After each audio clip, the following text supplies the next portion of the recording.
All right, so let's change topic here a little bit, and I'm going to ask you a couple questions. Let me know something about a favorite Bay High School memory, a funniest memory, or, and also something that you just have loved about Bay Village and what's special about Bay Village.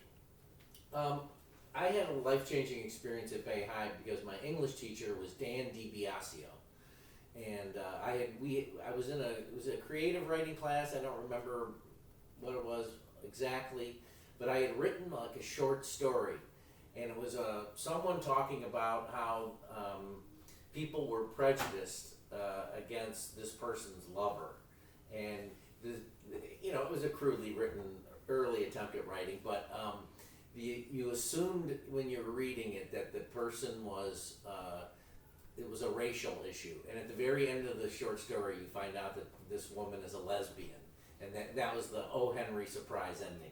So I had turned that in, and he had called me in after class, and he had said, "This is really good. I mean, I didn't see that coming. It was a great surprise ending." He said, "You should." He says, "What are you doing? Next Thursday or whatever. You should stop over at my house." And so he was renting like a carriage house on Lake Road. I think it was right near where the Sam Shepard house was.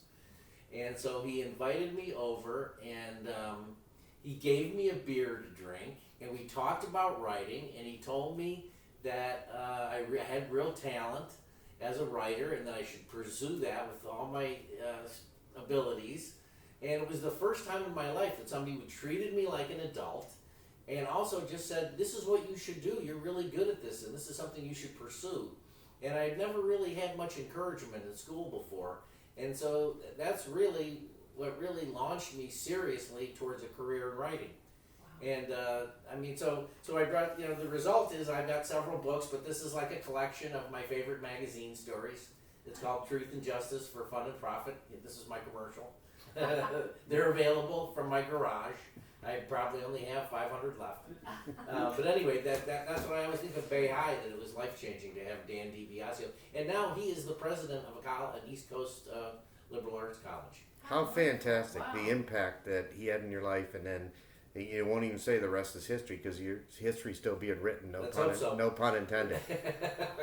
Oh,